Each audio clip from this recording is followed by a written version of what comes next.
63% of young men are single, while only 34% of women the same age are. And they're not just single, men aren't having sex either. Between 2002 and 2018, sexual inactivity in men aged 18 to 24 rose from 19 to 31%. I did a little digging, and I'm gonna take a 50,000-foot view and zoom in on what's driving this shit. Because when millions of people stop doing something, there's always a reason. Every behavior we make is an attempt to pursue pleasure or avoid pain. And if millions of men are checking out of relationships, it's because they are either chasing something that feels better or avoiding something that feels worse. So these are 11 reasons why 63% of young men are single.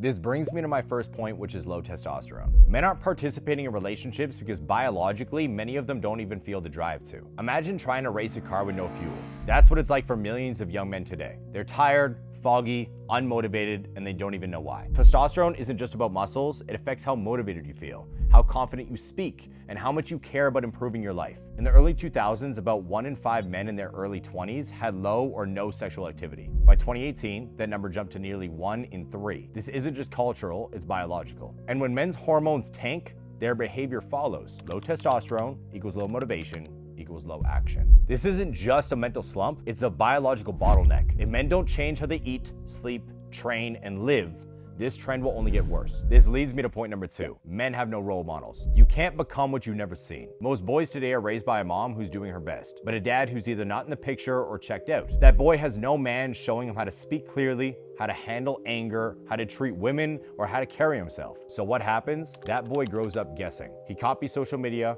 he listens to influencers, he gets attention by being loud or soft, but not strong, because strength was never taught, only survival was. 1 in 4 boys grow up without a father in the home. That's over 18 million children, and that doesn't account for the amount of dads that are present physically, but not mentally or emotionally. Fatherless homes are linked to higher rates of poverty, dropout, incarceration, and a difficulty forming healthy relationships. Fathers model confidence, boundaries, masculinity. Without them, young men are directionless, and a directionless man can't lead in life or love. If you remove dads, you remove development. And when men have no role models, they don't know how to show up for themselves or anyone else. Which brings me to my third point, the feminized man. Masculinity isn't toxic, it's absent. Boys today are told, be soft, be sensitive. Don't be direct. Don't be too masculine because it's bad. So what happens? You get a generation of men who are passive, apologetic, and unsure of themselves. Not because they're weak, but because they've been trained to avoid anything that feels strong. Then they wonder why women don't respect them. Masculinity isn't about being aggressive. It's about being grounded. More than 50% of young men say that society makes it harder for them to know what it means to be a man. Nearly 3 in 4 say that they feel pressured to avoid being too masculine. But without a strong identity, you end up with men who are lost. And lost men don't build strong relationships. Men don't need to be less masculine. They need to be better men, clear in speech, honest in action, grounded in self. Leading me to point number 4, low standards for self and high standards for others. Men expect the world, but barely hold themselves to any real standard. A lot of guys spend all day gaming, eating junk, not working on themselves. Yet, they want a 10 out of 10 girl who's smart, fit, feminine, and ambitious. It's like applying to Harvard with a D- report card. There's been a cultural shift. More men today have no ambition to improve, yet have sky-high expectations for others. Women are nearly twice as likely as men to prioritize career advancement and education. Like, when the f did that happen? Meanwhile, dating app data shows women swipe right on just 5% of men, while men swipe right on 60% of women. Why?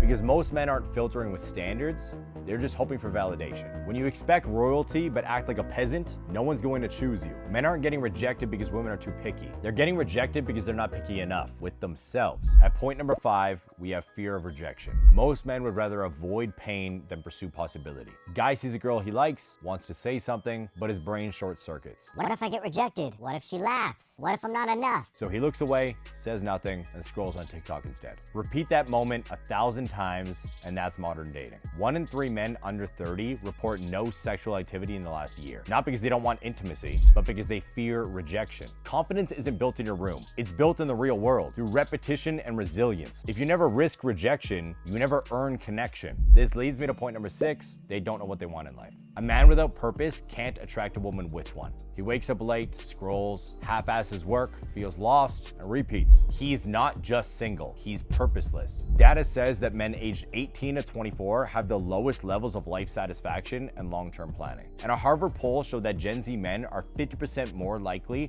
to report being chronically unmotivated than women their age. Which brings me to point number 7, horrible emotional intelligence. Most men don't understand their emotions, so they can't handle anyone else's. You ask a guy how he's feeling and he says, I'm fine.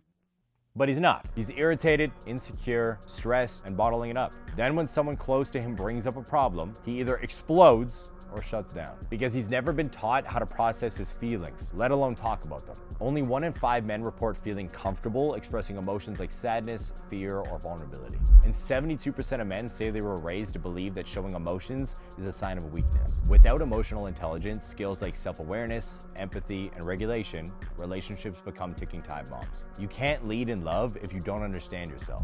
Leading me to point number 8, women think men are shit. Men aren't just opting out. Open TikTok or Instagram and scroll for 5 minutes. You'll find videos with millions of views of women saying how I practice microfeminism. Men are the problem, and normalize leaving him, and shit like that. Young women are growing up immersed in a culture that mocks, dismisses, or villainizes men, sometimes for views and sometimes out of pain. 53% of Gen Z women believe society would be better if more positions of power were held by women, and only 14% said the same for men. Pair that with the rise of dating expectations and public shaming of average men online, and you've got a growing social narrative. Men are disposable. Now mix that message with insecure, unmotivated men, and you get mutual resentment instead of connection. You can't build trust with an enemy on the battlefield. Which brings me to point number 9, the red pill. The red pill didn't rise because men are evil. It rose because they are afraid. Imagine being rejected by women, mocked for being broke, ghosted for being short, or told you're just not a real man. After enough rejection, men don't try to love, they try to win. And the red pill gives them the validation they crave. They're looking for control, rules, and a sense of certainty.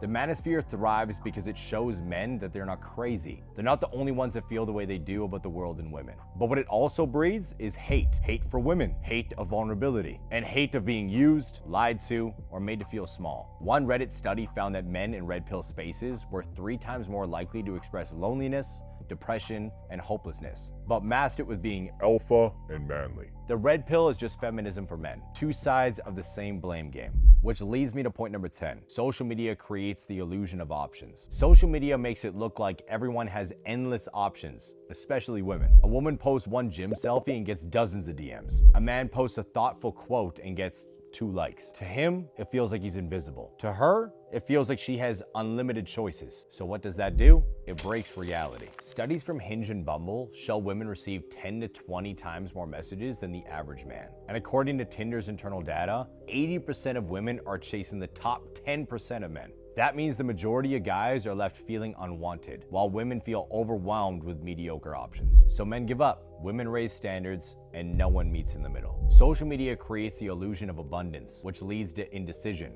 unrealistic expectations, and ghosting. For women, more access doesn't equal more intimacy. And for men, lack of attention doesn't make you a loser not worth loving. This brings me to point number 11, pornography. Many men aren't single because they can't get women. They're single because they've replaced them. Think of a man who doesn't have to work on his body, face rejection, or learn to connect, because with a few taps, he can experience the illusion of sex without any of the effort it takes to actually get it. A study found that frequent porn users are more likely to experience sexual dysfunction, lower libido, and dissatisfaction in real relationships. Many men aren't dating because porn gives them a way to bypass real intimacy without realizing it costs them real connection. They're waiting to get with a girl like they see in adult content, while being the type of man who watches porn. Porn might scratch the itch, but it also rewires your brain to avoid the real thing. You can't feel love through a screen. Now this video isn't just about dating. It's about male identity, purpose, communication, and confidence. Watch this video next where I talk about where your phone is entertaining you to death.